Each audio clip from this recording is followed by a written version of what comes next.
भगवान की जय। बोलो कार्तिक भगवान की जय। बोलो शंकर भगवान की जय। पार्वती माता की जय। शिव पुराण आरंभ। 27वां अध्याय अमृत की प्राप्ति की साधना है।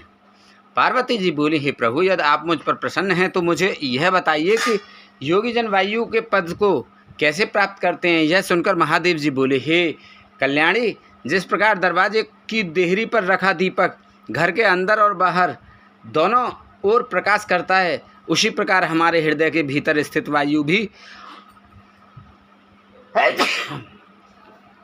अंदर और बाहर दोनों ओर प्रकाश करती है। ज्ञान, विज्ञान और उत्साह सभी का मूल वायु ही है। इसलिए जिसने वायु पर अपनी विजय प्राप्त कर ली है, उसे पूरे जगत पर विजय प्राप्त हो जाती है। जिस प्रकार लोहार मुख से फूंकनी में फूंक वायु भरता हुआ अपने काम में लगा रहता है, उसी प्रकार संत और योगी जन भी अपने अभ्यास में लगे रहते हैं। अभ्यास करते करते जब वे पारंगत हो जाते हैं तो वे आसन से 10 अंगुल ऊपर उठ जाते हैं। प्राणायाम में सिर एवं व्याहतियों के साथ गायत्री मंत्र का जाप करते हुए प्राणवायु को रोका जाता है और अंदर स्थित वायु को नाक के रास्ते बाहर फेंका जाता है। इसे करने से बड़ा उत्तम फल मिलता है।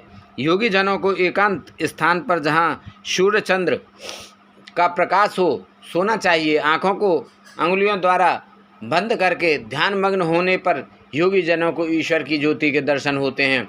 जब योगी जनों को इस प्रकार अंधकार में ईश्वर ज्योति के दर्शन हो जाते हैं, तब वह योगी परम सिद्ध हो जाता है। उसे अनेक सिद्धियां प्राप्त हो जाती हैं। वह जीवन मृत्यु के बंधनों से मुक्त हो जाता है और उसे मोक्ष रूपी परम तत्व की प्राप्ति हो जाती है। इस प्रकार ध्यान करने वाले योगियों को तुरीय गति प्राप्त हो जाती है। 28वां अध्याय छाया पुरुष का वर्णन। छाया पुरुष का वर्णन। श्री पार्वती जी शिव जी से पूछने लगी कि भगवान, आपने मुझे काल और वचन का वर्णन किया, अब मुझे छाया पुरुष के श्रेष्ठ ज्ञान को बताइए। भगवान शिव बोले, श्वेत वस्त्र धारण करके धूप दीप प्रज्वलित करके ओम नमः भगवते रुद्राय नामक 12 अक्षरों के मंत्र का जाप करते समय जब मनुष्य को अपनी छाया दिखाई देने लगे तो उसे ब्रह्म की प्राप्ति होती है। यदि ऐसी छाया बिना सिर के दिखाई दे तो 6 महीने में मृत्यु हो जाती है। शुक्ल वर्ण होने पर धर्म वृद्धि होती है। कृष्ण वर्ण पाप, रक्त वर्ण पर बंधन, पीत पर शत्रु का भय होता है। यदि नाक कटी दिखे तो विवाह, बंधु, मृत्यु, भूख का डर होता है। इस प्रकार जब मनुष्य को छाया पुरुष दिखाई दे तो उसे नवाक्षर मंत्र का मन में जाप करना चाहिए। इस प्रकार 1 वर्ष तक इसे जपने से सभी सिद्धियों की प्राप्ति होती है। जब मैं तुम्हें एक गुप्त विद्या के बारे में बताता हूँ, यह विद्या ब्राह्मणों के सिर पर विद्यमान होती है। यह विद्या सभी विद्याओं की माता कहलाती है। वेद भी प्रतिदिन इसकी स्तुति करते हैं। इस विद्या को खेचरी नाम से जाना जाता है। यह विद्या अदृश्य, दृश्य, चला, नित्या, व्यक्ता, अव्यक्ता और सनातनी कहलाती है। यह वर्ण रहित, वर्ण सहित बिंदु मालिनी है। इस विद्या का दर्शन करने वाले योगी का जन्म सफल हो जाता है। इसलिए योगी जनों को अपने ज्ञान और विद्याओं का नित्य अभ्यास करना चाहिए। अभ्यास से सभी सिद्धियां सिद्ध होती हैं। 29वां अध्याय आदि षष्ठी का वर्णन। सूर्य बोले, हे ऋषिगण, सत और असत का परम स्वरूप प्रधान पुरुष परमात्मा ही ब्रह्मा जी के रूप में षष्ठी को उत्पन्न करते हैं। वे ही षष्ठी के रचयिता हैं। विष्णु जी इस षष्ठी का पालन और शंकर जी इसका संहार करते हैं। ब्रह्मा जी ने जब षष्ठी की रचना के बारे में सोचा तो सबसे पहले जल की उत्पत्ति हुई। जल को नरक पुत्र कहा जाता है और जल में नारायण रहते हैं। ब्रह्मा जी ने स्वयं यज्ञ किया और स्वयंभू कहलाए। जल में सर्वप्रथम एक अंडा हुआ जिसके 2 भाग हिरण्यगर्भ ने किए। अंडे के ये 2 भाग आकाश और पृथ्वी हुए। ब्रह्मा जी ने आधो भाग में 14 भुवन, मध्य में आकाश की रचना की। उन्होंने ही जल के ऊपर पृथ्वी की रचना की। आकाश में 10 दिशाओं की रचना हुई। ब्रह्मा जी ने तत्पश्चात मन, वाणी, काम, क्रोध, रूप और रति की भी रचना की। मरीच, अत्रि, अंगिरा, पुलस्त्य, पुलह, ऋतु, वशिष्ठ, महामुनि, तेजस्वी ऋषियों के रूप में विश्व प्रसिद्ध हुए। ये सब ऋषि का ही सप्तऋषि के नाम से जाने जाते हैं और इनका वर्णन सभी पुराणों में किया गया है। पुराणों और सप्तऋषि रचना के पश्चात यह सिद्धि के लिए ऋग, यजु, साम और अर्थवेदों का निर्माण ब्रह्मा जी ने किया। तत्पश्चात उन्होंने देव पूजन किया। वक्त स्तर से पितर, जंगहाओं से मानव एवं जंगहा के नीचे के भाग से दैत्य बनाए गए। इस प्रकार ब्रह्मा जी ने सारी सृष्टि की रचना पूरी की, परंतु उनकी बनाई गई इस सृष्टि में विकास न होता देखकर ब्रह्मा जी ने प्रकृति और पुरुष को बनाया, जिन्होंने सृष्टि का निर्माण किया। भगवान नर और नारायण द्वारा बनाई गई सृष्टि प्रजा अमैथुन सृष्टि से उत्पन्न हुई। 30वां अध्याय सृष्टि रचना क्रम। सूत जी बोले, हे ऋषिगण, इस प्रकार ब्रह्मा जी द्वारा निर्मित सृष्टि का निरंतर प्रसार होने लगा।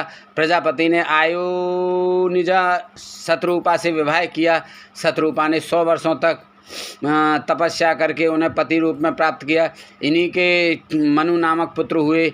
मनु से 71 मनुओं की रचना मनवंतर संज्ञा कहलाती है। फिर वीरका हुई। इनसे उत्तानपाद की उत्पत्ति हुई।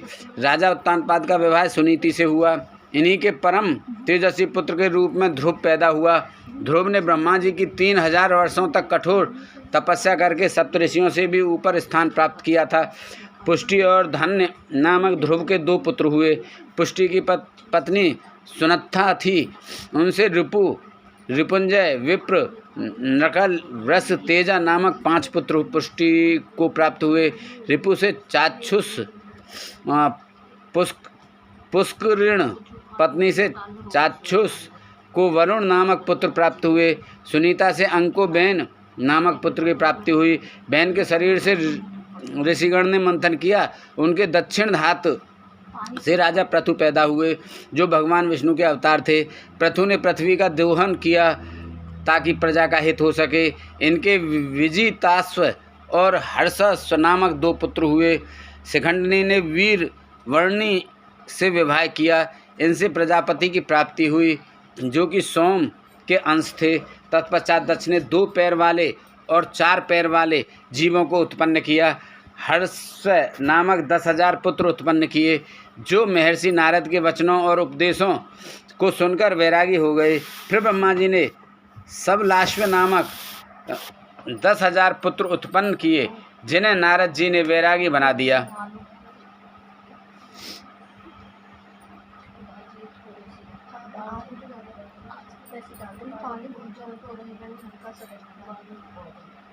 बस इसमें रख दे कर। हाँ, जितने तो चाट बचे उतने निकाल लगा थोड़ी मत न्यू साबुत डाल।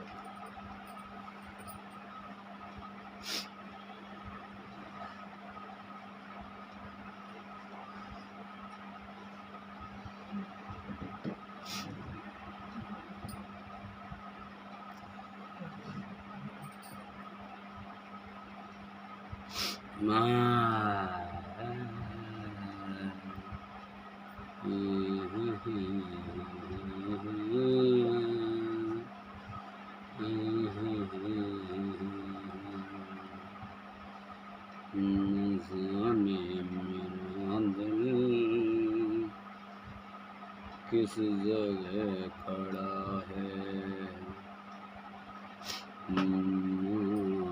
तुझे सलाम, तेरे बच्चे तुझको प्यारे रावण। यह सब जानकर दक्ष बहुत क्रोधित हुए।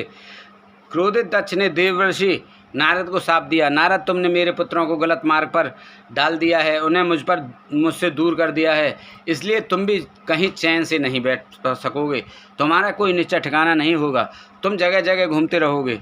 पुत्रों के बाद दक्ष की 13 कन्याएं हुईं, जिनका विवाह कश्यप, अंगिरा, कृष्णस्व एवं चंद्रमा से हुआ। इस प्रकार अनेकों जीवों का निर्माण करने के पश्चात श्री ब्रह्मा जी की सृष्टि का विकास नहीं हुआ। तब उन्होंने मैथुनी सृष्टि का सृजन करने के बारे में सोचा।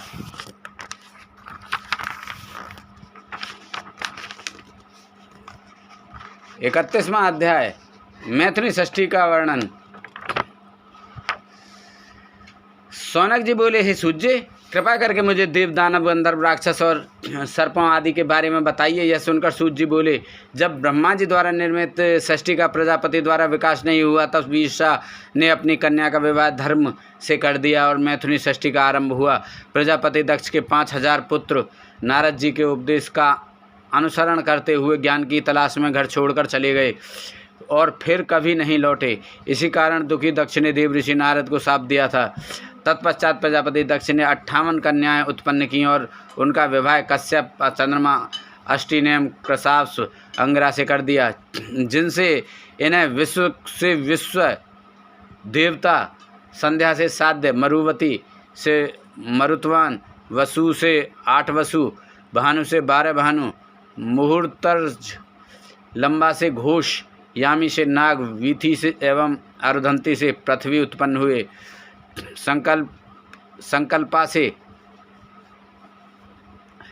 संकल्प वसु से अय, ध्रुव, सोम, धर, अनिल, अनल, प्रत्युषा, प्रभास, ये 8 पुत्र पैदा हुए।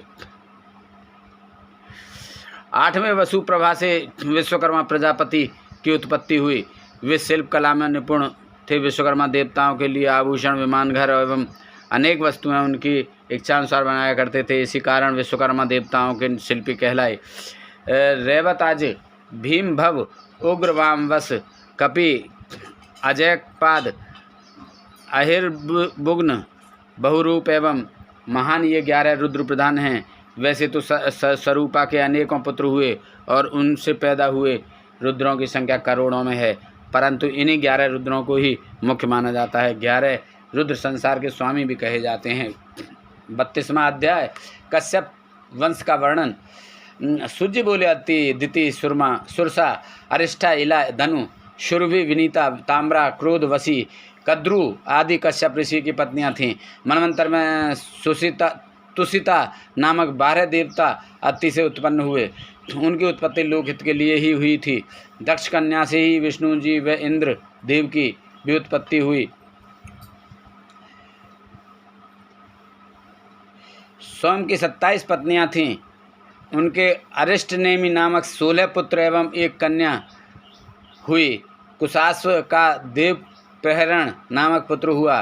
स्वधा तथा सती इनकी 2 पत्नियां थीं। स्वधा से पितर व सती से अंगिरा पैदा हुए। कश्यप जी को द्वितीय से हिरण्यकश्यप तथा हिरण्याक्ष पुत्र प्राप्त हुए।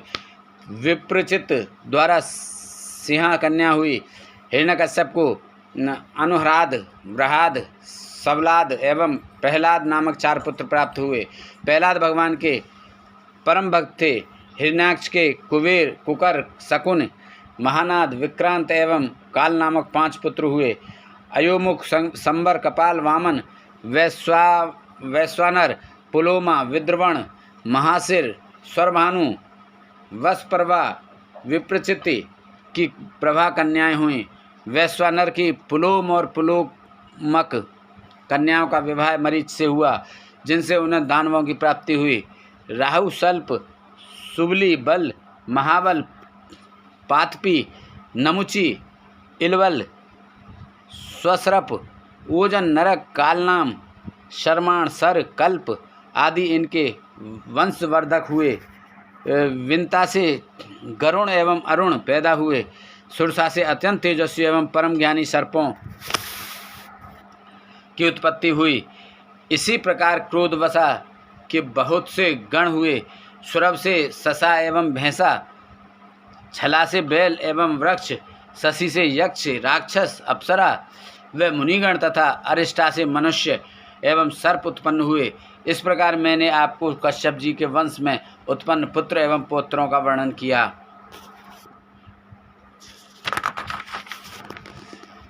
33वां अध्याय, हवन षष्ठी वर्णन। सूर्य बोले, हे मुनियो,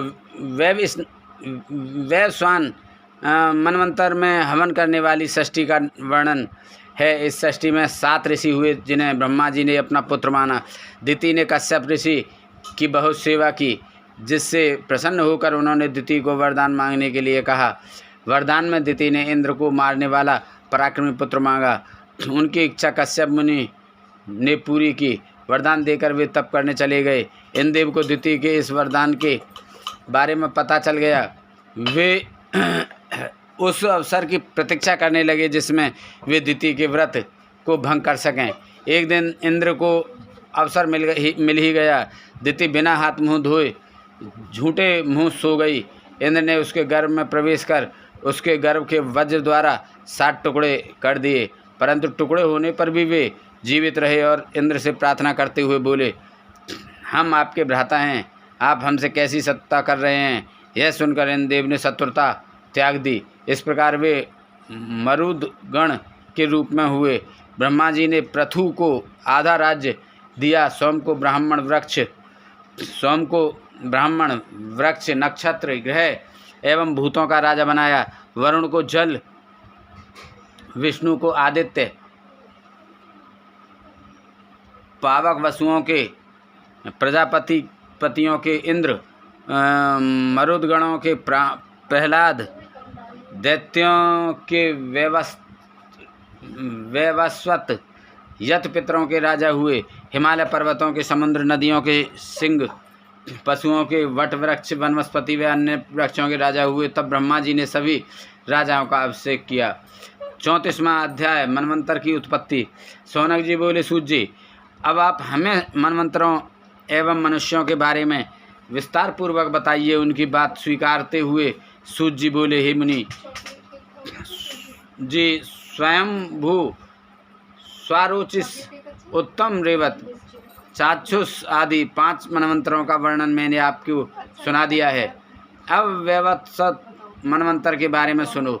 सावर्णी रोच्य, ब्रह्मधर्म, सावर्णी रुद्र, सावर्णी देव, सावर्णी इंद्र, ये सभी मनु हैं। तीनों काल के मनवंतर कहे जाते हैं, जिसका 1000 युगों तक कल्प बनता है। मरीच, अत्रि, अंगिरा, पुलक, पुलह, ऋतु, पुलस्त्य, वशिष्ठ, ये 7 व्रभा पुत्र हैं। स्वयंभू मनवंतर में यमनायक देवता 7 ऋषि उत्तर दिशा में रहते हैं। आग्नींध, अग्निबाहु, मेधातिथि, बस, ज्योतिष्मान, धृतमान, हव्य, पवन, शुभ, ये 10 स्वयंभू मनुपुत्र हैं। इनमें यज्ञ नामक इंद्र कहे गए हैं। दूसरे मनवंतर में अर्जस्तमा, परस्तंभ, ऋषभ, वसुमान, ज्योतिष्मान, धुतिमान एवं 7वें रोचिष्मान 7 ऋषि हैं। स्वरोचिस मनवंतर में रोचन इंद्र तथा तुष्टा नामक देवता कहे हैं। हरि, सुकृति, ज्योति, अयुमूर्ति, अयस्में, प्रथित, मनुष्य, नभ, सूर्य, महात्मा स्वरोचिस के पुत्र हैं। तीसरे मनवंतर में वशिष्ठ के 7 पुत्र एवं हिरण्यगर्भ के ऊर्जा तेजस्वी पुत्र ऋषि कहलाए। चौथे मनवंतर में गार्ग्य, पृथु, गम्या, जन्य, धाता और कपिनक आदि 7 ऋषि हैं। निशिख इंद्र हैं। धुतिपोत, सोत, पश्यतप, शूल, तापन, तपोरित, अकल्यास, धनवी, खंगी, तामस, मनु 10 पुत्र हैं। 5वें मनवंतर में देवबाहु, जयमुनि, वेदशिरा, हिरण्यरामा, पर्जन्य, ऊर्ध्व बाहु एवं सत्व नैजादिक 7 ऋषि कहलाए। विभु नाम के इंद्र तथा रेवत मनु कहलाए। छठे मनवंतर में रुचि प्रजापति के पुत्र रोच्य, मनु, राम, व्यास, अत्रेय, बृहस्पति, भारद्वाज, अश्वत्थामा, सरद्वान, कृपाचार्य, कौहिक वंशी, गाल्व, रुक, कश्यप आदि ऋषि और देवता कहलाए। इसी प्रकार आने वाले मनवंतरों में विषांग, नीवा, सुमत, धुतिमान, वसु, सूट, सुराविष्णु, राजा, सुमित, सावर्णी मनु पुत्र होंगे। 9वें मनवंतर में मेधा, तिथि, पौलसत्य, वस्तु, कश्यप, ज्योतिष्मान, भार्गव, अंगिरा और सवन, वशिष्ठ आदि रोहित मनवंतर में होंगे और मनु दक्षिणावर्णी होगा। इस प्रकार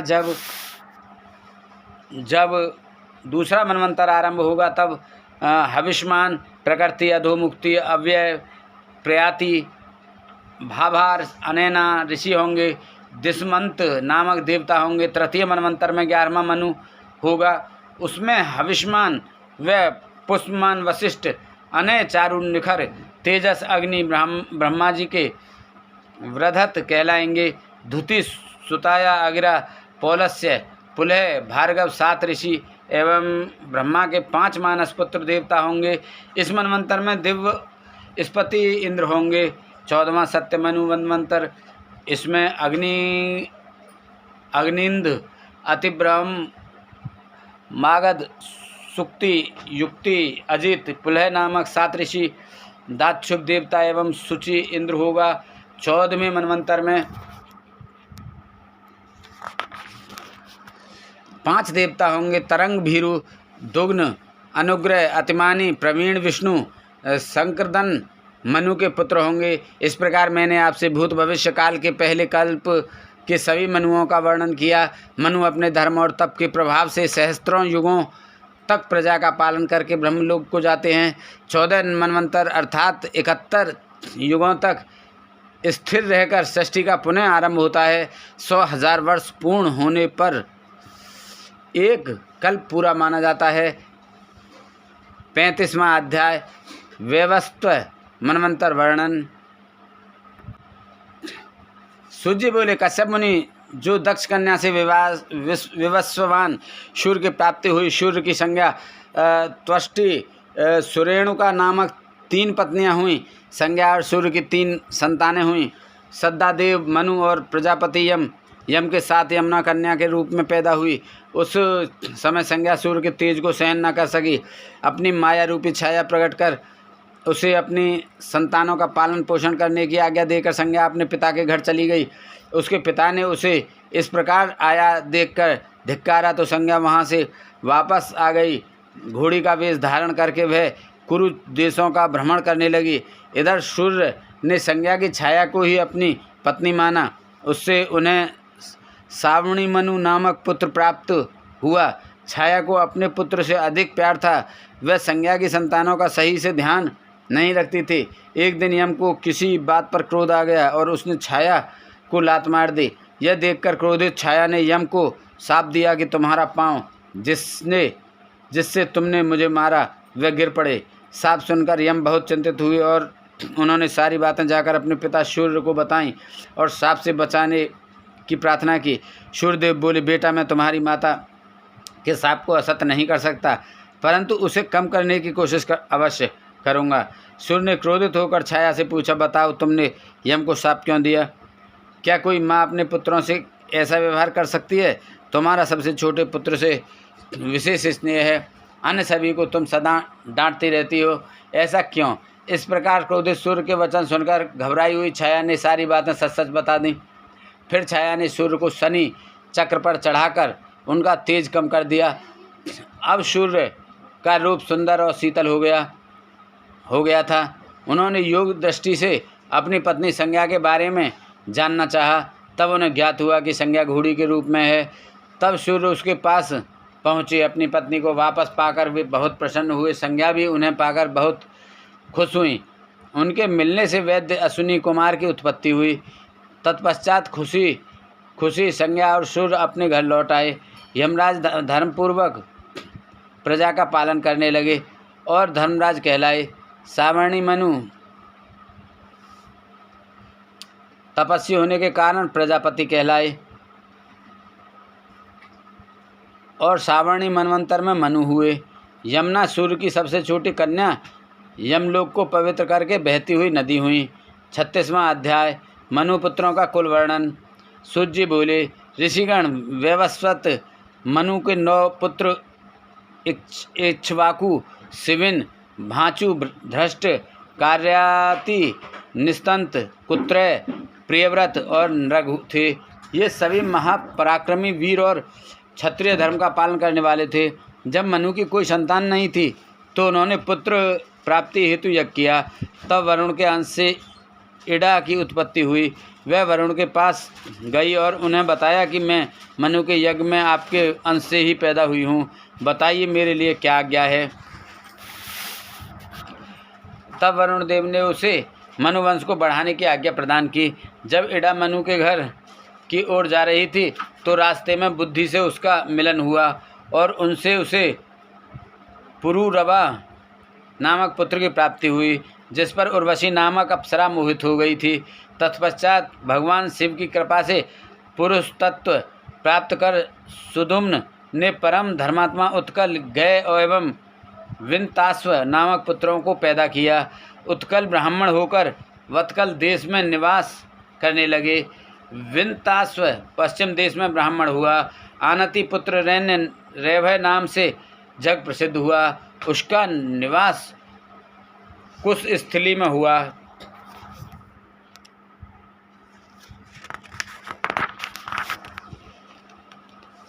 उनसे 100 पुत्र एवं कुकुदमी सबसे श्रेष्ठ कन्या हुई।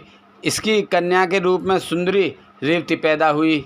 रेवती के बड़े होने पर कुकुदमी को उसके विवाह की चिंता हुई। उन्होंने ब्रह्मा जी से रेवती के वर के बारे में जानना चाहा।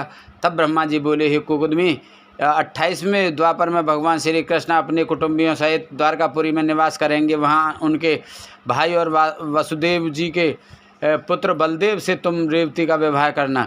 वही रेवती के लिए सर्वथा योग्य वर है।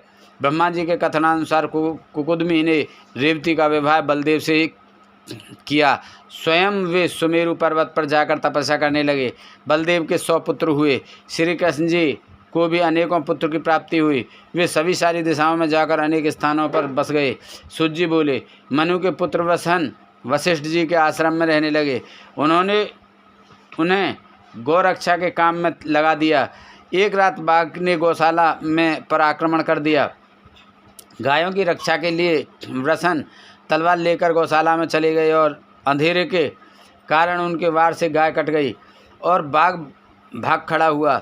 सुबह जब उसने गाय को मरा देखा तो सारी बातें गुरु जी को बताईं। यह सब जानकर वशिष्ठ जी ने उसे शूद्र होने का शाप दे दिया। तब दुख और शोक में डूबे वृषण ने अपने शरीर को जला दिया। 37वां अध्याय मनुवंश वर्णन।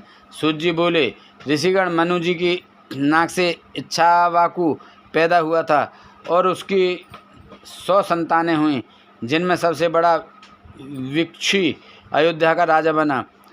उसने एक दिन वन में सस को खा लिया था।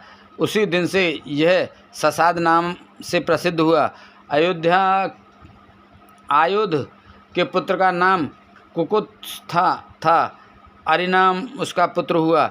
इसी प्रकार अरिनाम के पृथु के विश्वराट के प्रजापति इंद्र, उनके युवनाश्व के कुबलाश्व, इंद्र के पुत्र युवनाश्व द्वारा प्रजापति श्राप हुए।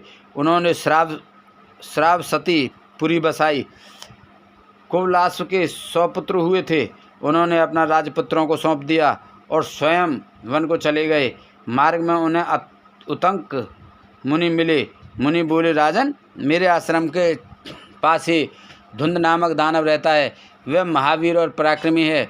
उसने उग्र तपस्या आरंभ कर दी है, जिसके बल पर वह तीनों लोगों का विनाश करना चाहता है। आप उसका वध करके इस जगत का कल्याण करें। मुनि की बात सुनकर कुबलाश्व बोले, मुनिराज, मैं तो शस्त्रों को त्याग चुका हूँ, इसलिए आपका यह कार्य मेरा पुत्र करेगा। यह कहकर उन्होंने यह कार्य अपने पुत्र को सौंप दिया। तब उनका पुत्र धुंध को मारने पहुंचा। धुंध ने उनको अपनी ओर आता देखकर उन पर आक्रमण कर दिया। तब कुबलाश्व पुत्र ने बहादुरी से युद्ध कर धुंध का वध कर दिया। उतक ऋषि ने उसे अपराजित रहने एवं अच्छे धन प्राप्ति का वर प्रदान किया। उनके पुत्रों में धृतराष्ट्र का हस्व, हर्यश्व का निकुंभ एवं घृताश्व, कुशाश्व एवं हेमवती कन्या उत्पन्न हुई। उसके प्रसेनचित नामक पुत्र हुआ। प्रसेनचित ने अपनी पत्नी को शाप दे दिया था, जिसके अनुसार वह बहुदा नाम की नदी बनी। पुरुकुत्स का पुत्र जयारुणी और सत्यव्रत उसका पुत्र हुआ। उसे अधर्मी समझकर उसके पिता ने उसे त्याग दिया। तब वह चांडालों के साथ रहने लगा। इसी अधर्मी के कारण इंद्र ने 12 वर्षों तक वर्षा नहीं की। तत्पश्चात विश्वामित्र ने अपनी पत्नी का त्याग कर दिया और तपस्या करने लगे। उनकी पत्नी ने अपने पुत्र का गला बांधकर उसे 100 गायों के बदले बेच दिया। सत्यव्रत ने ही उसे बचाया। गला बांधने के कारण उसका नाम गालब हुआ। 38वां अध्याय सगर तक राजाओं का वर्णन। सूत जी बोले, ऋषिगण, सत्यव्रत ने विश्वामित्र की पत्नी और पुत्र का पालन पोषण किया। एक दिन की बात है, राजकुमार ने मांस खाने की जिद की। तब सत्यव्रत ने महर्षि वशिष्ठ की एक गाय को मारा और तीनों ने उसे खा लिया। जब महर्षि वशिष्ठ को पता चला तो वे बहुत क्रोधित हुए। उन्होंने सत्यव्रत को त्रिशंकु होने का शाप दे दिया।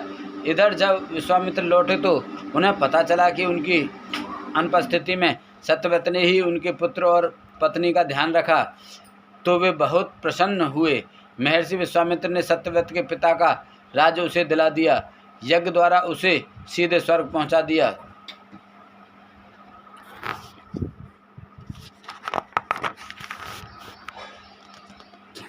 सत्यव्रत की पत्नी सत्यरथा थी और उनके पुत्र हरिश्चंद्र राजा हुए। उनके पुत्र रोहित, रोहित के पुत्र व्रक और व्रक के पुत्र बाहु हुए। राजा बाहु ने ऋषि औरव के आश्रम में ताल जंघाओं से रक्षा पाई थी। इसी जगह जहर सहित पुत्र पैदा हुआ। उसका नाम सगर था। सगर ने भार्गव ऋषि से आग्नेय नामक अस्त्र की शिक्षा ग्रहण की थी। उसने है ताल जंघाओं को मारकर पूरी पृथ्वी पर विजय प्राप्त की। तत्पश्चात शक, वल्टूक, पारद, तगण, खस नामों आदि देशों में धर्म स्थापन किया।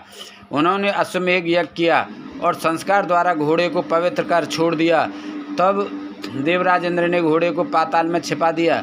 सगर पुत्रों ने घोड़े की तलाश में उस स्थान की खुदाई की। खुदाई करते करते वे कपिल जी के आश्रम में पहुंच गए। उनके शोर से कपिल मुनि ने आंखें खोलीं। उनकी आंखों के तेज की अग्नि से 60,000 सगर के पुत्र भस्म हो गए। इनमें हर्षकेतु, सुकेतु, धर्मरथ और शूरवीर पंचजन ही उस क्रोध अग्नि से बच पाए। इन्हीं के द्वारा सगर वंश आगे बढ़ा। 39वां अध्याय वैवस्वत वंशीय राजाओं का वर्णन। शौनक जी पूछने लगे कि हे सूत जी, आपने राजा सगर के 60,000 पुत्रों के बारे में बताया। अब कृपा करके यह बताइए कि उनके 60,000 पुत्र किस प्रकार हुए। शौनक जी के प्रश्न का उत्तर देते हुए सूत जी बोले, हे मुनिवर, सगर की 2 पत्नियां थीं। उनकी पहली पत्नी ने ऋषि औरव से 60,000 पुत्रों का वरदान मांगा था। वरदान को सिद्ध करते हुए उनके 60,000 पुत्र हुए। रानी ने उन पुत्रों को मटकों में रख दिया। कुछ समय के पश्चात वे बलवान होकर बाहर निकल आए। ये 60,000 पुत्र ही कपिल मुनि की क्रोधाग्नि से भस्म हो गए थे।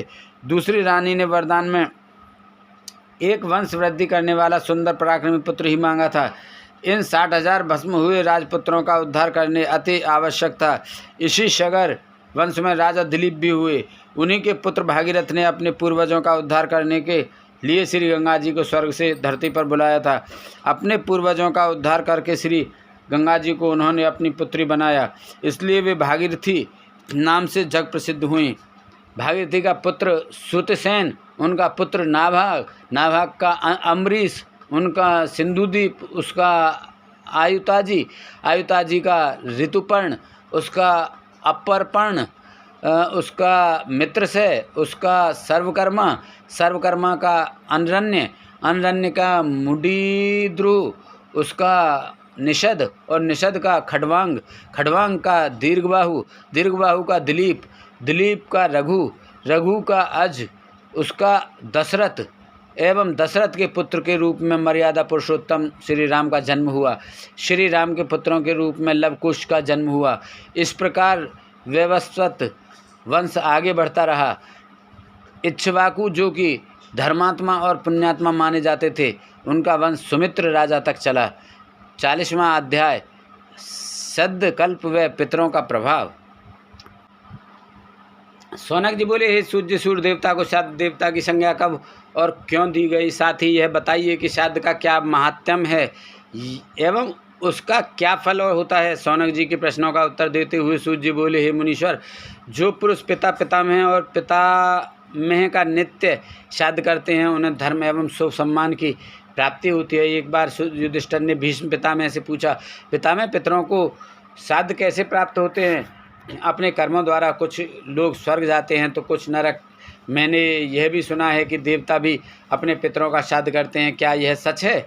युधिष्ठिर के वचन सुनकर भीष्म पितामह बोले, पुत्र, एक दिन मैंने अपने पिताजी को पिंडदान किया तो वे सामने प्रकट हो गए और कहने लगे कि पिंड को मेरे हाथ पर रख दो, परंतु मैंने उसे कुश पर रख दिया। यह देखकर वे बोले, पुत्र, तुम बहुत धर्मज्ञ हो, तुम पर प्रसन्न होकर मैं तुम्हें इच्छा मृत्यु का वरदान देता हूँ। तुम्हें तुम्हारी इच्छा के विरुद्ध कोई मार नहीं सकेगा। अपने पिता के से वरदान पाकर मैं प्रसन्न हुआ और मैंने उनसे एक प्रश्न किया कि मुझे पितृकल्प के विषय में बताइए। यह सुनकर वे बोले, पुत्र, यही प्रश्न मैंने भी ऋषि मार्कंडेय से पूछा था। तब उन्होंने कहा, एक दिन मैंने एक विमान में एक बालक को सोते हुए देखकर उससे पूछा कि आप कौन हैं? तब वह बालक बताने लगा कि मैं ब्रह्मा जी का पुत्र सनत कुमार हूँ, सातों ऋषि मेरे भाई हैं। तुमने मेरे दर्शनों के लिए ही तपस्या की थी, इसलिए मैं यहाँ प्रकट हुआ हूँ। कहो क्या चाहते हो? मार्कंडेय जी बोले, स्वामी, पितरों का स्वर्ग क्या है? कृपा कर उसका वर्णन कीजिए। सनत कुमार जी बोले, मुनिवर, ब्रह्मा जी के देवताओं की रचना करके उन्हें भजन और तपस्या करने का आदेश दिया। देवता ब्रह्मा जी को भूलकर आत्ममंथन करने लगे। इस कारण रुष्ट होकर ब्रह्मा जी ने उन्हें संज्ञाहीन और मूढ़ होने का शाप दे दिया। शाप सुनकर वे बहुत दुखी हुए और हाथ जोड़कर ब्रह्मा जी से क्षमा याचना करने लगे। ब्रह्मा जी ने उन्हें उनके बड़ों से प्रार्थना करने के लिए कहा। वे उनके पास जाकर ज्ञान के बारे में पूछने लगे। वे बोले, हे पुत्रगण, तुम चेतना पाकर अपनी भूल का प्रायश्चित करो। उनकी बात सुनकर देवता पुनः ब्रह्मा जी की शरण में गए और पूछने लगे कि आप हमें बताइए कि उन्होंने हमें पुत्रक क्यों कहा। तब ब्रह्मा जी बोले, हे देवताओं, तुम्हें पुत्रक कहने वाले देव तुम्हारे पितर होंगे। तभी से वे देव पुत्र पितरों के नाम से जग प्रसिद्ध हुए। 41वां अध्याय। 7 व्याध पुत्र। सनत कुमार जी बोले, हे मार्कंडेय जी, स्वर्ग में पितरों के 7 गण हैं, जिनमें 4 मूर्त और 3 अमूर्त हैं। आद्य देवता एवं ब्राह्मण उनका भजन करते हैं। वे अपने योग से सोम को तप्त कराते हैं, इसलिए श्राद्धों में ब्राह्मणों को भोजन कराकर उन्हें दान दक्षिणा दी जाती है। श्राद्धों में अग्नि, यम व सोम का आह्वान करें। जो मनुष्य श्राद्धों में पितृ तप्ति करते हैं, उन्हें प्रसन्न होकर पितर पुष्टि, आरोग्य एवं वृद्धि प्रदान करते हैं। एक बार की बात है, भारद्वाज ऋषि के ब्राह्मण पुत्र वागदुष्ट, क्रोधन, हिष्ण, पिशुन, काव, स्वरसस, पितवर्ती आदि दुराचारी हो गए। उनके पिता की मृत्यु हो गई। वे विश्वामित्र के पुत्र मुनि गर्ग के शिष्य बनकर उनके आश्रम में रहने लगे। एक दिन रास्ते में उन कुबुद्धि बालकों ने गाय को मार दिया और आश्रम आकर गुरुजी से झूठ बोल दिया कि गाय को शेर उठाकर ले गया है। इस कारण उन्हें गोहत्या का पाप लगा और उनका जन्म एक लुब्धक के घर में हुआ। वे वन फिरते रहे। ज्ञान प्राप्त होने पर उन्होंने तपस्वियों के यहाँ भोजन करके प्राणों को त्याग दिया। तत्पश्चात उन्होंने चक्रवाक योनि में जन्म पाया। पक्षी योनि में नीप देश के राजा और रानी के सुखी जीवन को देखकर उन्होंने विचार किया कि जरूर पुण्य कर्म किए होंगे, जिसके कारण उन्हें सुख और सौभाग्य की प्राप्ति हुई। तभी वहाँ पर सुमना पक्षी आया और प्रसन्न होकर बोला, हे पक्षियों, अगली योनि में तुम कापिल्य नगरी के राजा बनोगे, तब तुम्हारा शाप निवृत्त हो जाएगा।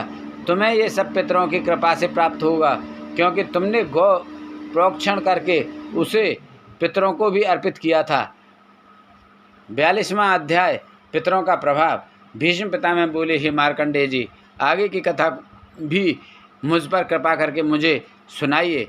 तब उनकी जिज्ञासा शांत करने के लिए मार्कंडेय जी बोले, तब उन 7 पक्षियों ने खाना पीना सब छोड़ दिया। वे सिर्फ जल और वायु ही ग्रहण करते थे। उधर राजा रानी भी अपने राज्य में चले गए। वहां जाकर राजा ने अपना राज्य अपने पुत्र अनूप को सौंप दिया। स्वयं राजा रानी को साथ लेकर पुनः उसी वन में आकर साधारण मुनियों वाला जीवन जीने लगा। धीरे धीरे उन 7 पक्षियों का शरीर क्षीण होने लगा। कुछ समय बाद वे मृत्यु को प्राप्त हुए। दूसरा जन्म उन्हें कापिल नगरी में प्राप्त हुआ। उनमें से एक का नाम ब्रह्मदत्त हुआ। वह पाप रहित हो गया और उसे राजा ने अपना सारा राजपाट सौंप दिया एवं स्वयं परम गति प्राप्त की। 2 अन्य पंचाल एवं पुंडरीक मंदिर के पुजारी बने। बचे हुए 4 पक्षियों का जन्म एक दरिद्र ब्राह्मण परिवार में हुआ। वे चारों वेदों और शास्त्रों के ज्ञाता थे। भगवान शिव में उनकी असीम श्रद्धा भक्ति थी।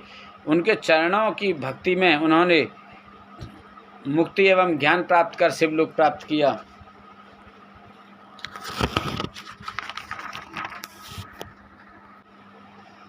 43वां अध्याय आचार पूजन का नियम। सौनक जी बोले, हे सूत जी, अब आप मुझ पर कृपा करके मुझे आचार के पूजन की उत्तम विधि बताइए। साथ ही ग्रंथ सुनने के बाद मनुष्यगण के कर्तव्य के बारे में भी विस्तार से बताइए। सौनक जी की प्रार्थना सुनकर सूत जी ने बताना प्रारंभ किया। सूत जी बोले, हे मुनीश्वर, किसी को भी शिव पुराण एवं महाग्रंथ सुनने के पश्चात आचार का पूजन करना अति आवश्यक माना गया है। आचार का श्रद्धा भाव से पूजन करने के पश्चात उसे सामर्थ्य के अनुसार दान अवश्य ही देना चाहिए। शिव पुराण का श्रवण करने के पश्चात त्रिलोकीनाथ भगवान शिव का पूजन करके ब्राह्मण आचार्य को बछड़े वाली गाय का दान करें। जिस स्वर्ण के आसन पर पुराण को स्थापित करें उससे भी विनम्रतापूर्वक आचार्य को समर्पित करें। इस प्रकार वह बंधन मुक्त हो जाता है। पुराण वक्ता को महात्मा माना जाता है। उन्हें राज्य, घोड़ा, हाथी, गांव आदि उत्तम एवं उपयुक्त वस्तुएं तथा शक्ति और सामर्थ्य के अनुसार दान देने से कल्याण होता है। इस पवित्र शिव पुराण नामक ग्रंथ को सुनने से समस्त अभिष्ट फलों की प्राप्ति होती है। 40वां अध्याय व्यास जी का जन्म। सौनक जी बोले, हे सूत जी, आप मुझे मुनिवेद व्यास के जन्म की कथा सुनाइए। तब सौनक जी के प्रश्न का उत्तर देते हुए सूत जी बोले, हे सौनक जी, एक दिन की बात है, पराशर जी तीर्थ यात्रा करते हुए यमुना तट पर आए। उस समय मल्लाह भोजन कर रहा था, इसलिए उसने अपनी पुत्री मत्स्यगंधा को उन्हें नाव द्वारा यमुना पार कराने का आदेश दिया। मत्स्यगंधा पराशर जी को नाव से यमुना पार ले जा रही थी। उसकी सुंदरता देखकर पराशर जी उस पर मोहित हो गए। जैसे ही उन्होंने यमुना पार की, पराशर मुनि ने उसका हाथ पकड़ लिया।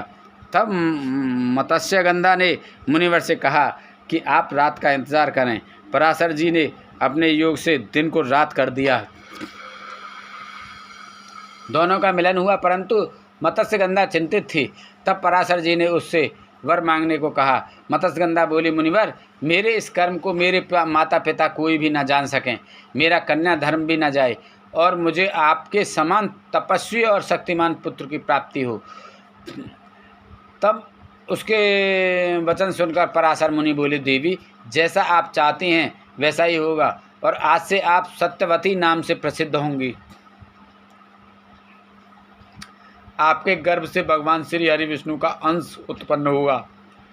यह कहकर मुनिवर चले गए। नियत समय पर सत्यवती ने सूर्य के समान महातेजस्वी पुत्र को जन्म दिया। पुत्र माता की आज्ञा लेकर तपस्या करने चला गया और जाते समय उसने माता से कहा कि कोई भी कष्ट पड़ने पर मुझे अवश्य याद करना। सत्यवती अपने घर लौट आई। व्यास जी तपस्या में लीन हो गए। वेदों की शाखाओं का अध्ययन करने से वे वेद व्यास के नाम से प्रसिद्ध हुए। फिर वे तीर्थ स्थानों के भ्रमण के लिए निकल पड़े। एक बार शिवलिंग का दर्शन करने के पश्चात उनके मन में विचार आया कि कोई ऐसा सिद्धदायक लिंग हो जिसकी आराधना और भक्ति करने से सब विद्याएं प्राप्त हो जाएं और अभिष्ट फलों की प्राप्ति हो। यही सोचकर वे ध्यानमग्न हो गए। तभी उन्हें ज्ञात हुआ कि धर्म, अर्थ, काम और मोक्ष देने वाले अति मुक्त महाक्षेत्र में मध्येश्वर लिंग स्थित है। वेदव्यास जी ने गंगा में स्नान करके व्रत आरंभ कर दिया। उन्होंने भोजन त्याग दिया। वे पहले फलाहारी रहकर पूजन करने लगे, फिर उन्होंने सिर्फ जल ही ग्रहण किया, फिर उन्होंने सिर्फ हवा ही ग्रहण करते हुए अपना पूजन आरंभ किया। तत्पश्चात उन्होंने निराहारी रहकर भगवान शिव की उत्तम तपस्या की। उनकी इस दुस्सह साधना से शिव जी प्रसन्न हुए और वेदव्यास जी को दर्शन दिया। देवादिदेव महादेव जी को साक्षात अपने सामने पाकर वेदव्यास जी उनकी स्तुति करने लगे। वे बोले, हे देवादिदेव कल्याणकारी शिव, आप मन और वाणी से अगोचर हैं। वेद भी आपकी महिमा को पूर्ण रूप से नहीं जानते।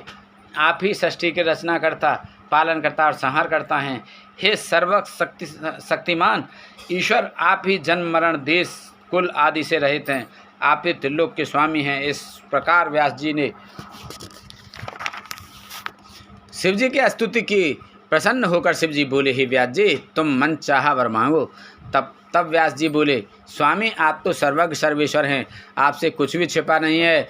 तब त्रिलोकीनाथ भगवान शिव बोले, मुनिवर, मैं तुम्हारे कंठ में स्थित होकर तुम्हारी इच्छा के अनुसार इतिहास एवं महापुराणों की रचना करूँगा। तुम्हारे द्वारा प्रयोग में लाए गए स्तुति अष्टक का जो भी शिवलिंग के सामने बैठकर 1 वर्ष तक तीनों काल में मेरी स्तुति करेगा, उसकी सभी मनोकामना अवश्य पूर्ण होंगी। यह कहकर महादेव जी अंतर्ध्यान हो गए। भगवान शिव की कृपा से वेद व्यास जी ने ब्रह्म, पदम, विष्णु, शिव, भागवत, भविष्य, नारद, मार्कंडेय, अग्नि, ब्रह्मवैवर्त, लिंगवाराह, कूर्म, मत्स्य, गरुड़, वामन, ब्रह्मांड आदि 18 महापुराणों की रचना की। ये सभी पुराण पुण्य और यश देने वाले हैं। इनको श्रद्धापूर्वक भक्ति भावना से पढ़ने अथवा सुनने से मुक्ति प्राप्त होती है तथा समस्त पाप नष्ट हो जाते हैं। 45वां अध्याय मधुकैटभ वध एवं महाकाली वर्णन। सूत जी बोले, हे मुनीश्वर, अब मैं आपको जगत जननी माता उमा के विषय में बताता हूँ। स्वारोचिस नामक मनवंतर में विराथ नाम के एक राजा हुए। उनका सुरथ नामक पुत्र बहुत वीर और पराक्रमी था। वह महादानी भी था। वह देवराज इंद्र के समान पराक्रमी था। उसके राज्य में प्रजा बहुत सुखी थी। एक बार उस पर 9 राजाओं ने एक साथ आक्रमण कर दिया। युद्ध में उसे हराकर उसके राज्य पर अपना कब्जा कर लिया। सुरथ घोड़े पर सवार होकर वन को चला गया। वन में राजा सुरथ ने एक सुंदर आश्रम देखा। वहाँ पर सभी जीव जंतु शांत वातावरण में विचरण कर रहे थे। आश्रम में स्वागत पाकर राजा वहीं रहने लगा। एक दिन की बात है, राजा सुरथ मन ही मन यह विचार करने लगा कि मैं अपने दुर्भाग्य के कारण अपना राज्य खो बैठा हूँ। सुरथ यह सोच ही रहा था, तभी आश्रम में एक वैश्य आया। वह आकर राजा के पास ही बैठ गया। उसे दुखी देखकर राजा ने उससे उसके दुख का कारण जानना चाहा। तब वह वैसे आंखों में आंसू लिए बोला, राजन, मैं समाधि नामक वैश्य हूँ। मैं एक अत्यंत धनाढ्य कुल में उत्पन्न हुआ हूँ, परंतु मेरे पुत्र पुत्रादि ने धन के लालच में ही मुझे घर से बाहर निकाल दिया है। राजा सुरथ और वैश्य समाधि आपस में बात कर ही रहे थे कि वहाँ ऋषि मेधा आ गए और बोले, राजन, इस संसार में सबको आकर्षित और मोहित करने वाली सनातनी माया देवी सत्य रूपा ही हैं। वे ही इस जगत की रचना, पालन और संहार करती हैं। प्रलय के समय भगवान श्री हरि विष्णु शेष शैया पर योग निद्रा में सोए हुए थे। उसी समय उनके कान के मैल से 2 राक्षस प्रकट हो गए। उनके नाम मधु और कैटभ थे। वे दोनों राक्षस विष्णु जी के नाभि कमल में स्थित ब्रह्मा जी को मारने के लिए दौड़े। उन महादैत्यों को इस प्रकार अपनी ओर आता देखकर ब्रह्मा जी माया देवी परमेश्वरी का ध्यान करके उनकी स्तुति करने लगी। वे बोले, हे महामाया, हे शरणागतों की रक्षा करने वाली देवी, इन महादैत्यों से मेरी रक्षा कीजिए। मैं आपको बारंबार प्रणाम करता हूँ। आप मधु कैटभ दोनों दैत्यों को मोहित करें और नारायण श्री हरि विष्णु को जगाकर मेरी रक्षा करें।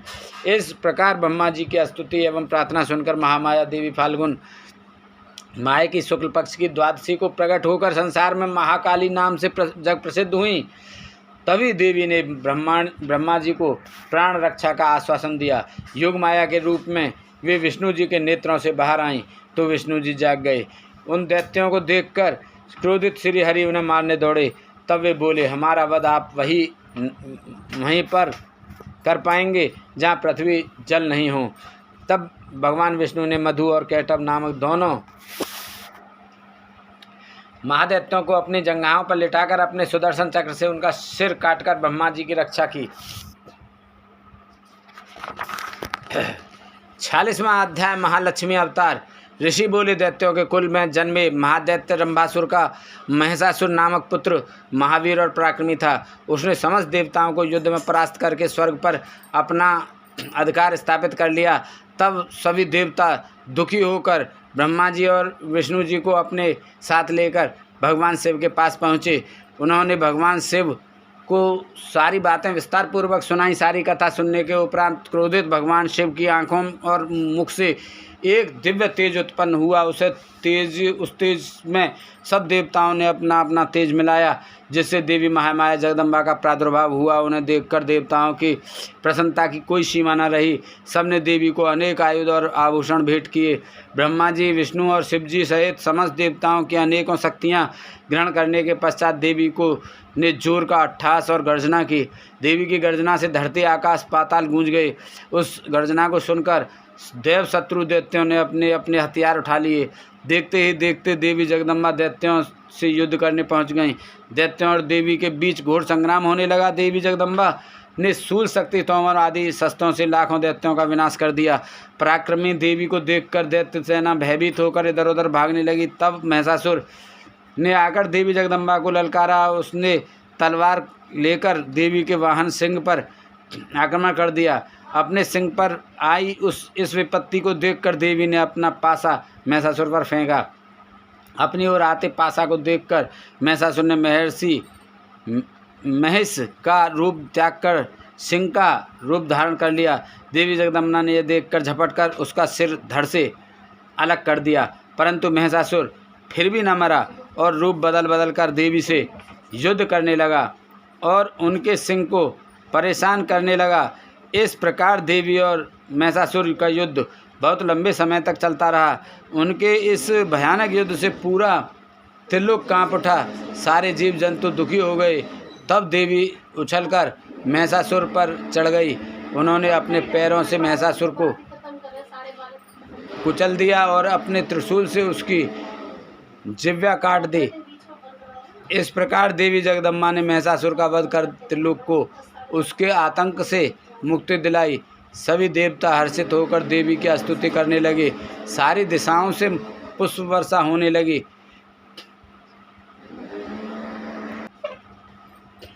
47वां अध्याय धूम्रलोचन, चंडमुंड और रक्तबीज का वध। ऋषि बोले, शुंभ और निशुंभ नामक दोनों पराक्रमी दैत्यों ने अपने अत्याचारों से पूरे चराचर जगत को दुखी कर दिया। सभी जीव जंतु मनुष्यगण एवं देवता उसके अत्याचारों से परेशान हो चुके थे। तब देवता अत्यंत परेशान होकर हिमालय पर श्री पार्वती जी की शरण में गए और देवी की स्तुति करने लगे। वे बोले, हे कल्याणकारी देवी भवानी, हम सब आपकी शरण में आए हैं। मातोश्री, हमारी रक्षा कीजिए। शुंभ निशुंभ के आतंक एवं अत्याचारों से त्रिलोक मुक्त कराइए। देवताओं की स्तुति सुनकर देवी ने अपने शरीर से एक तेज उत्पन्न किया और एक कुमारिका प्रकट हुई। सब देवताओं ने हाथ जोड़कर और सिर झुकाकर देवी की स्तुति की। तब पार्वती जी बोली, देवगण, मेरे कोष से निकलने के कारण ये कौशिकी नाम से प्रसिद्ध होंगी और मातंगी नाम से जग प्रसिद्ध होंगी। यह कहकर देवी अंतर्ध्यान हो गईं और देवता अपने स्थान को लौट गए। देवी कौशिकी वहीं हिमालय की गुफा में रहने लगीं। एक दिन शुंभ निशुंभ के सेवकों ने उन्हें देख लिया। तब उन्होंने जाकर शुंभ निशुंभ से उनके रूप और सौंदर्य की प्रशंसा की और कहा कि वह तो नारियों में रत्न हैं, उसे आपके महल की शोभा बढ़ानी चाहिए। तब देवी की प्रशंसा सुनकर शुंभ निशुंभ ने अपना दूत वहां भेजा। तब दूत ने जाकर देवी से कहा, मेरे स्वामी शुंभ निशुंभ आपके रूप की प्रशंसा सुनकर आपसे विवाह करना चाहते हैं। उन्होंने विवाह का प्रस्ताव लेकर ही मुझे यहाँ पर भेजा है। दूत की बात सुनकर देवी बोली, दूत, जाकर तुम अपने स्वामियों से कहो कि मैंने यह प्रतिज्ञा कर रखी है कि जो भी मुझे युद्ध में परास्त कर देगा मैं उसी से विवाह करूंगी। अपने स्वामियों से कहो आकर मुझसे युद्ध करें और मुझे हराकर मुझे अपने साथ ले जाएं। दूत ने शुंभ निशुंभ को सारी बातें से अवगत कराया। सारी बातें सुनकर शुंभ और निशुंभ क्रोधित हो गए। उन्होंने अपने सेनापति धूम्रलोचन और को आदेश दिया कि तुम उस नारी को यहाँ लेकर आओ। यदि वह प्यार से ना आए तो जबरदस्ती उसे उठा लाना। अपने स्वामी की आज्ञा पाकर धूम्रलोचन हिमालय पर्वत पर देवी को लेने पहुंचा। जब देवी कौशिकी ने चलने से मना किया तो वह देवी पर अस्त्र लेकर झपटा। देवी ने उसे भस्म कर दिया और सिंह ने दैत्य सेना को तितर बितर कर दिया। जब शुंभ निशुंभ को धूम्रलोचन के मारे जाने का समाचार मिला तो वे गुस्से से भर गए। उन्होंने चंडमुंड और रक्तबीज को देवी को लाने वहाँ भेजा और आदेश दिया कि यदि वह ना आए तो उसका वध कर देना। वे दैत्य देवी के पास गए और बोले, सुंदरी, तुम प्रेमपूर्वक शुंभ निशुंभ में से किसी को भी अपना पति बना लो और खुशी से राज्य करो। यह सुनकर देवी बोली, हे दैत्यो, मैं तो सूक्ष्म प्रकृति हूँ। ब्रह्मा विष्णु सहित सभी देवता मेरी आराधना और स्तुति करते हैं। यदि तुम में शक्ति है तो मुझे युद्ध में हराकर जहाँ चाहो ले जा सकते हो। देवी, यदि आप ऐसा ही चाहती हैं तो ठीक है। यह कहकर दैत्यों ने देवी पर बाणों की वर्षा करनी शुरू कर दी। तब क्रोधित देवी ने अपने खड्ग से चंडमुंड और रक्तबीज का वध कर दिया। 48वां अध्याय, सरस्वती का प्राकट्य। राजा ने कहा, चंडमुंड और रक्तबीज के मर जाने पर शुम्भ ने क्या किया? ऋषि बोले, जब शुम्भ को पता चला कि चंडमुंड और रक्तबीज को देवी ने मार दिया है, तब वे स्वयं अस्त्र से सुसज्जित होकर युद्ध भूमि की ओर चल दिए। जब देवी कौशिकी ने देखा कि शुम्भ अपनी सेना के साथ युद्ध करने आ रहे हैं, तो उन्होंने घंटा बजा दिया। इस ध्वनि को सुनकर देवी का सिंह गर्जना करने लगा। देवी ने भी धनुष हाथों में लेकर बाणों की वर्षा आरंभ कर दी। जब शुम्भ और निशुम्भ ने देवी कौशिकी के अद्भुत रूप सौंदर्य को देखा, तब देवी की देखकर वे बोले, हे सुंदरी, आप इस कोमल शरीर के साथ युद्ध करेंगी? उनकी बात सुनकर देवी ने अत्यंत क्रोधित होकर बाण, त्रिशूल एवं परशु से एक साथ उन पर आक्रमण का आरंभ कर दिया। देखते ही देखते युद्ध क्षेत्र में रक्त की नदियां बह निकलीं। दैत्य सेना देवी के प्रहारों से सम्मुख फीकी पड़ने लगी। दैत्य इधर उधर भागने लगे। अपनी विशाल सेना को इस प्रकार भयभीत होकर इधर उधर भागते हुए देखकर निशुम्भ देवी के सम्मुख जाकर बोला, देवी, यदि युद्ध करना ही है तो मुझसे करो, बेचारे सिपाहियों को क्यों मार रही हो? यह कहकर निशुम्भ ने देवी पर बाण वर्षा शुरू कर दी। देवी ने भी उत्तर में बाण वर्षा आरंभ कर दी। उन्होंने अपने बाणों से निशुम्भ के सभी अस्त्र शस्त्र काट दिए। तब उन्होंने विष बुझे बाणों से निशुम्भ को मार गिराया। अपने भाई निशुम्भ को इस प्रकार देवी के हाथों मरते देखकर शुम्भ स्वयं देवी से युद्ध करने आगे आया। उसे सामने देखकर चंडिका देवी ने भयानक अट्टहास किया, जिसे सुनकर दैत्य सेना भयभीत हो गई। तब शुम्भ ने प्रज्वलित शक्ति से देवी पर आक्रमण किया। देवी ने अपने बाणों से उसके टुकड़े टुकड़े कर दिए और हाथ में त्रिशूल लेकर उसे शुम्भ की छाती में घोंप दिया। तत्पश्चात घायल शुम्भ देवी को मारने के लिए दौड़ा, परंतु देवी ने चक्र से उसका सिर काट दिया। यह देखकर अन्य दैत्य पाताल लोक चले गए। 49वां अध्याय, उमा की उत्पत्ति। ऋषियों ने पूछा, हे सूत जी, अब आप हमसे देवी उमा के अवतार एवं प्रादुर्भाव की कथा का वर्णन कीजिए। तब ऋषियों के प्रश्न का उत्तर देते हुए सूत जी बोले, एक बार की बात है, देवताओं की युद्ध में विजय हुई। विजयी होकर देवताओं को बहुत घमंड हो गया और वे अपनी बहादुरी की बहुत प्रशंसा करने लगे। तभी एक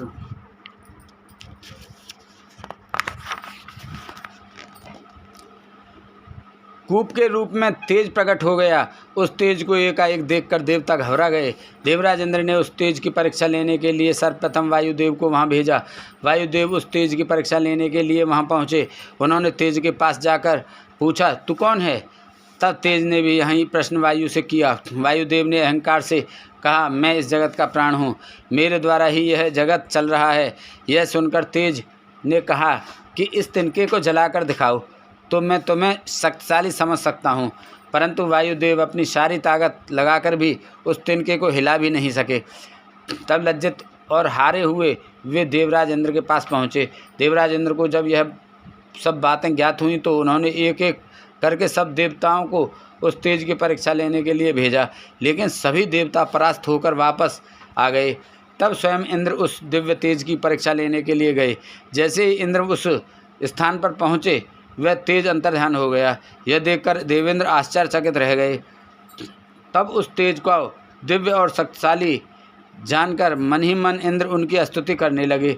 वे बोले, मैं आपकी शरण में आया हूँ, कृपा कर मुझे दर्शन दो। चैत्र मास के शुक्ल पक्ष की नवमी के मध्याह्न का समय देवी उमा ने प्रकट होकर देवराज इंद्र को दर्शन दिए। वे बोली, हे देवराज इंद्र, ब्रह्मा विष्णु और शिव भी मेरी स्तुति करते हैं, हम देवता भी मुझे पूजते हैं। मैं परम ब्रह्म प्रणव स्वरूप देवी हूँ। मेरी ही कृपा से तुम्हें विजय श्री प्राप्त हुई है, इसलिए अपनी अभिमान और घमंड को त्याग कर मेरा स्मरण करो। यह कहकर देवी शांत हो गईं यह सुनकर देवताओं ने देवी उमा की स्तुति करनी आरंभ कर दी। देवता बोले, हे महामाया, हे जगदम्बा, आप हमें क्षमा करें। हम दोनों हाथ जोड़कर आपकी शरण में आए हैं। हमसे जो गलती हो गई है उसे भूलकर हम पर अपनी कृपा दृष्टि रखें। यह कहकर देवता देवी माँ का स्तुति करने लगे। 50वां अध्याय शताक्षी अवतार वर्णन। ओम जय शिव ओंकारा, स्वामी भज शिव ओंकारा। ब्रह्मा विष्णु सदा शिव अर्धांगिनी धारा। ओम जय शिव ओंकारा। एकानन चतुरानन पंचानन राज, स्वामी पंचानन राज। हंसानन गरुड़ासन हनुमान साज। ओम जय शिव ओंकारा। ओ भुज चार चतुर भुज दस भुज तेसो है, स्वामी दस भुज अति सो है। तेरे गुण रूप निरखता, तेरे गुण रूप निरखता, त्रिभुवन जन मोहे। ओम जय शिव ओंकारा। निमाला रुंड माला धारी, स्वामी मुंड माला धारी। चंदन मृग मद सोहे, चंदन मृग मद सोहे, भोले शुभकारी। ओम जय शिव ओंकारा। श्वेतांबर पीतांबर बागंबर अंगे, स्वामी बागंबर अंगे। सनकादिक ब्रह्मादिक, सनकादिक ब्रह्मादिक, भूतादिक संगे। ओम जय शिव ओंकारा। मध्य कमंडल चक्र त्रिशूलधारी, स्वामी चक्र त्रिशूलधारी। जगकारी दुखहारी, जगहारी दुखहारी, जगपालनकारी। ओम जय शिव ओंकारा। ब्रह्मा विष्णु सदा शिव जानत अब वेका, स्वामी जानत अब वेका। प्रणमाक्षर में शोभित, प्रणमाक्षर में शोभित, ये तीनों एका। ओम जय शिव ओंकारा। स्वामी जी की आरती जो कोई नर गावे, स्वामी प्रेम सहित गावे। कहत शिवानंद स्वामी भजत हरि हर, स्वामी मन वांछित फल पावे। ओम जय शिव ओंकारा। जय शिव ओंकारा। स्वामी भज शिव ओंकारा। ब्रह्मा विष्णु सदा शिव, ब्रह्मा विष्णु सदा शिव अर्धांगिनी धारा। ओम जय शिव ओंकारा। बोल शंकर भगवान की जय, बोलो पार्वती माता की जय, बोलो गणेश भगवान की जय, बोलो कार्तिक भगवान की जय। जय शंकर शंकर जय शंकर कैलाशपति। जय गौरा गौरा जय गौरा माँ पार्वती। जय शंकर जय कृपानि शंकर जय शंकर कैलाशपति। जय शंकर जय कृपानि शंकर जय शंकर कैलाशपति। जय गौरा जय गौरा माँ पार्वती। जय गौरा जय गौरा माँ पार्वती। जय शंकर जय कृपानि शंकर जय शंकर कैलाशपति। जय शंकर जय कृपानि शंकर जय शंकर कैलाशपति। जय गौरा जय गौरा गौरा जय गौरा माँ पार्वती। जय गौरा गौरा जय गौरा माँ पार्वती। जय शंकर जय नमामि शंकर जय शंकर कैलाशपति।